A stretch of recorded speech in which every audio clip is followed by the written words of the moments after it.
Hello, ഇന്ന് ഞാനിതാ കടയിലേക്ക് ഒരു സ്പെഷ്യൽ വാങ്ങിയിട്ടുണ്ട് കേട്ടോ.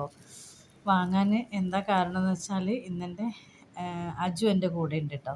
അവൻ ഇന്ന് സ്കൂളിലേക്ക് പോയില്ല. ഇന്ന് രാവിലെ എണീറ്റ് ചായ കുടിച്ച പാടന്നെ അവൻ എന്തോ ഒരു ഛർദ്ദിക്കാൻ വരുന്ന പോലെയൊക്കെ തോന്നി.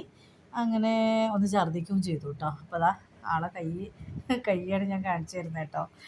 അങ്ങനെ അപ്പോൾ അവനെയും കൂടെ ഞാൻ എൻ്റെ കൂടെ അങ്ങ് കൂട്ടി. കാരണം പിന്നെ സ്കൂളിൽ വിടാൻ എനിക്കൊരു പേടിയാവല്ലേ, അങ്ങനെ ഞാൻ വിട്ടില്ല കേട്ടോ. പിന്നെ ഞാൻ വാങ്ങിച്ചത് ബീഫ് ഫ്രൈ ആണ്. അതിൻ്റെ ഒരു ഗ്രേവി ഉണ്ട് കേട്ടോ. അതാണ് മറ്റേ കവറിലെ. അപ്പം ഞാനിപ്പോൾ ചോറ് ഇന്നങ്ങോട്ട് കൊണ്ടുപോയി. ഉം, അവനുള്ള ചോറും എടുത്തു, എനിക്കുള്ളത് കൊടുത്തു. അപ്പോൾ മീൻകറിയൊക്കെ ഉണ്ടായിരുന്നു. പക്ഷെ മീൻകറി അത്രയ്ക്ക് ഇഷ്ടമല്ല ആൾക്ക്. അപ്പം ഞാൻ ബീഫ് കുറച്ച് വാങ്ങിച്ചതാണ് കേട്ടോ. അപ്പോൾ അത് കൂട്ടിയിട്ട് ഞങ്ങളിന്ന് ഉച്ചയ്ക്ക് കഴിച്ചു. നല്ല ടേസ്റ്റൊക്കെ ഉണ്ടായിരുന്നു കേട്ടോ. അപ്പോൾ അതാ ഞങ്ങൾ രണ്ടും കൂടെ ഉച്ചയ്ക്ക് കഴിക്കുകയാണ്. അപ്പോൾ ഇന്നത്തെ ഒരു കുഞ്ഞു വീഡിയോ ആണ്. ചാനൽ ഇഷ്ടപ്പെടുന്നവരൊക്കെ ഒന്ന് ലൈക്ക് അടിച്ചിട്ട് പോകണം കേട്ടോ. പിന്നെ സബ്സ്ക്രൈബ് ചെയ്യാത്തവരൊക്കെ ഒന്ന് സബ്സ്ക്രൈബ് ചെയ്യുക. ഓക്കെ, ഇത്രയേ ഉള്ളൂ. Thanks for watching.